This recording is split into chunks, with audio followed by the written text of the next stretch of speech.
Welcome dear viewers to the informative video on solid dispersion technology for pharmaceutical formulations.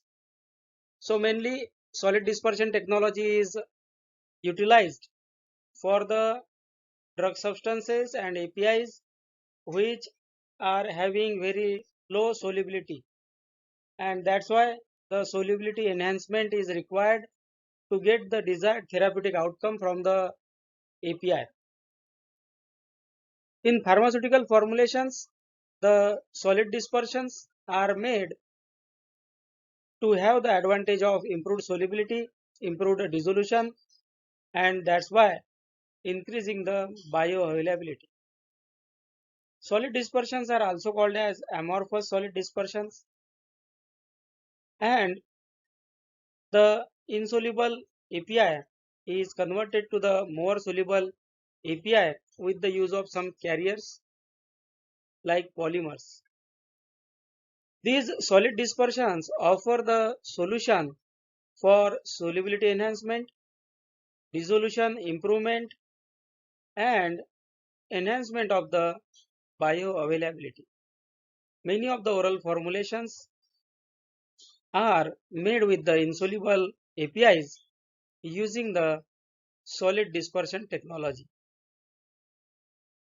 In this technology, the hydrophobic drugs are dispersed at the molecular level, you can say, in the hydrophilic carrier matrix, and thus these amorphous dispersion or solid dispersion formed improves the solubility.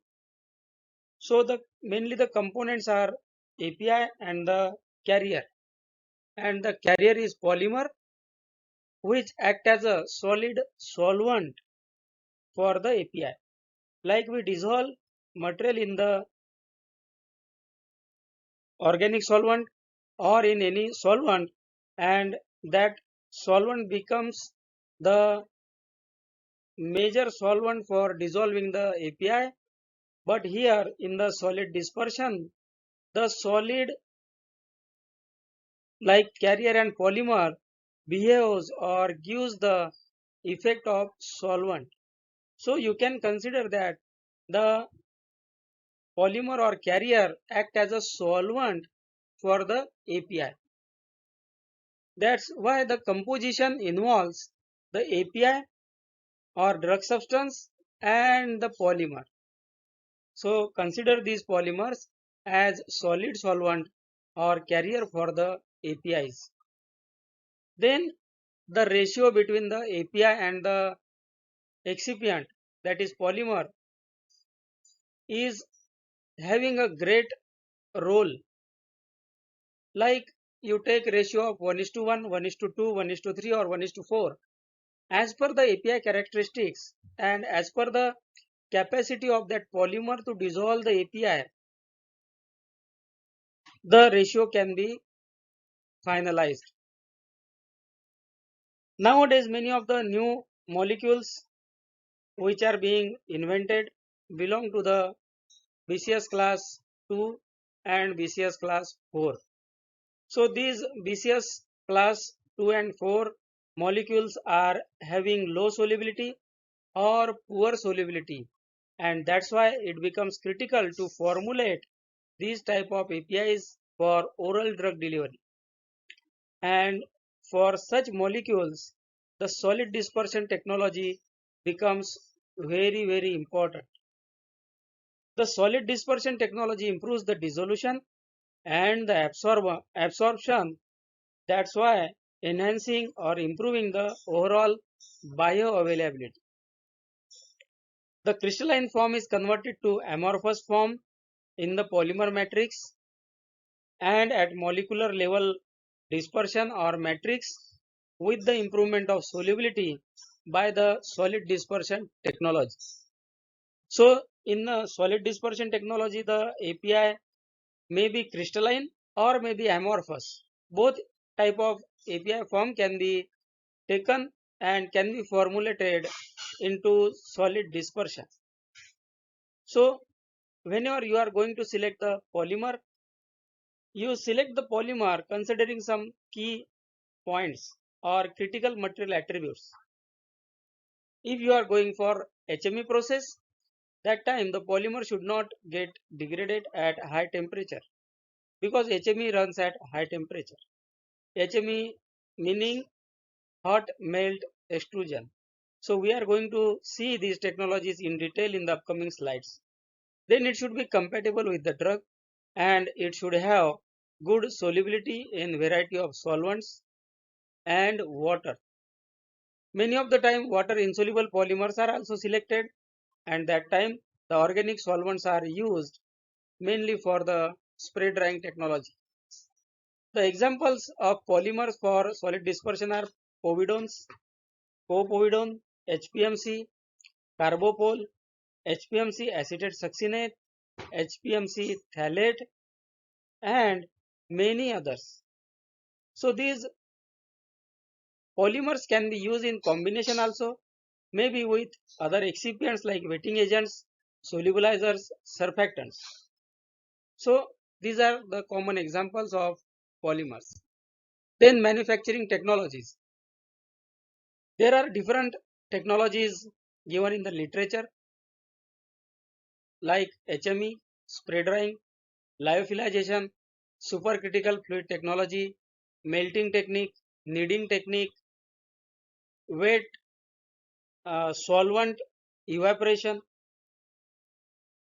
Then rotavapor technology are there, co-precipitation technology is there. But in this video only the main technologies like HME, spray drying will be discussed in detail. So these technologies are viable at the manufacturing scale, and that's why I have taken these two technologies here. So one is HME, which involves the use of heat and mixing the API with the polymer and then cooling it to form the extrudes. And spray drying involves dissolving the API and the polymer in the common solvent and then spraying it in the chamber which have the flow of air, and that's why that spray get dried and it get collected into the collector bin, and that material is known as solid dispersion. First of all, we will see hot melt extrusion technique. So the equipment used for HME is HME instrument or hot melt extruder. The composition involved in the HME is mixture of API, suitable polymer, along with some flow promoting agents like glidants and the wetting agent or solubilizer. So these depend on the formulation type and the solubility enhancement requirement. The mixture is prepared by blending technique, and then that mixture is fed into the extruder. That ex, that excipient mixture goes into the screw elements, mixing element, kneading element, and it get dispersed, mixed, and heated. Due to this, it get melted together like API and excipient get melted, and that's why the hot melt extruder gives you the molecular level dispersion. That dispersion will have the higher solubility than the API.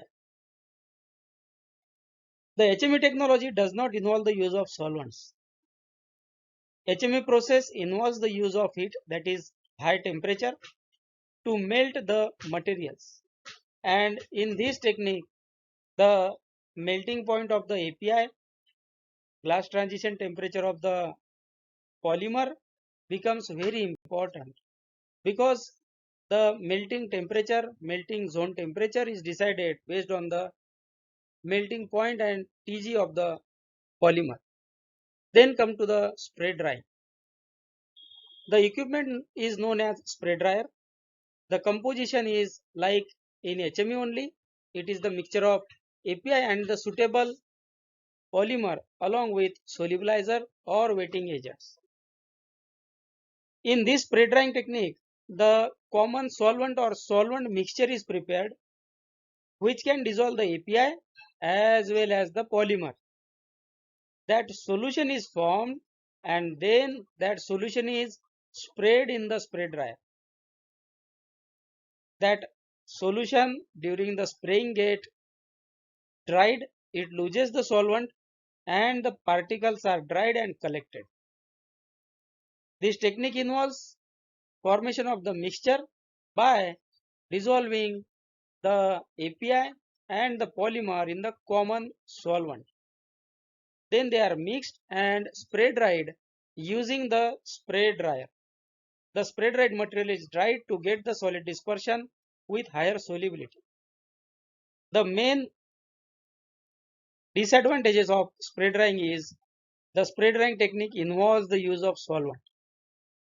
At commercial scale, nitrogen gas is used instead of air for drying the spray of the mixture.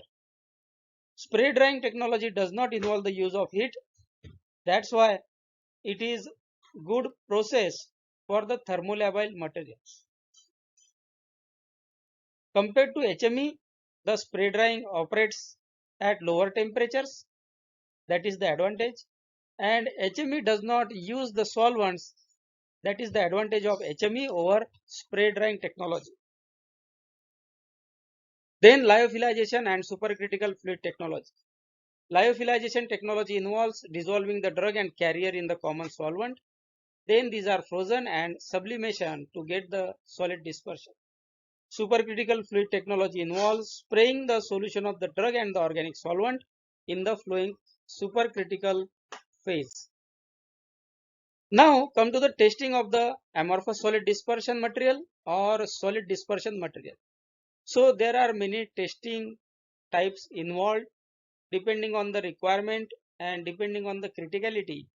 The solid dispersion material is tested. I have enlisted some main tests like assay of the drug content. Whenever you are performing HME or you are performing spray drying, before formulating that spray dried material or extruded material into tablets or capsules, always have the assay value so that you will know what is the loss of drug in the process. Then impurity profiling is done. Impurity content is determined for the solid amorphous dispersion. And this impurity profiling or impurity study is done to check whether there is any incompatibility, whether there is increase in any impurity of the API. XRD and DSC testing is done to know the crystalline and amorphous content of the solid dispersion. Residual solvent and LOD test is done for the spray dried amorphous solid dispersion. Then solubility and stability studies are performed onto the spray dried material or extruded material from the HM. The formulation examples are there which are made with the solid dispersion technology. All the API example I have given are insoluble type of APIs and these are formulated into oral formulations with the help of solid dispersion technology. Nowadays, solid dispersion technology is evolved and it is also being used for other type of formulations. Ritonavir and lopinavir are the solid dispersion technology formulation examples used in the treatment of HIV. Griseofulvin is a antifungal agent and it is also formulated by the solid dispersion technique. Curcumin is a natural compound and it have potent anti-inflammatory properties. It is also insoluble and it is formulated with the solid dispersion technology. Itraconazole, as we are known to this molecule, it is antifungal molecule and it is formulated by solid dispersion technology. Many of the anti-cancer molecules are insoluble in nature and to get the advantage of treatment by formulating these molecules into the formulation for oral route, the solid dispersion technology is used. Many molecules are there like enzalutamide, apalutamide used in the prostate cancer treatment are formulated in the tablet formulation by solid dispersion technology. Venetoclax is another example from the anti-cancer class formulated with the solid dispersion technology. So this is regarding the solid dispersion technology for pharmaceutical formulations. Whenever you get any question on solid dispersion technology, always remember that the insoluble APIs can be formulated into pharmaceutical formulation with enhanced solubility, dissolution and bioavailability with the use of solid dispersion technology. Mainly at the commercial scale, hot melt extrusion and the spray drying technologies are there. So I hope I have covered basics for solid dispersion technology, and I will meet you soon with video on hot melt extrusion and video on the solid dispersion technology. Till then, take care and bye bye. Thank you for watching the video.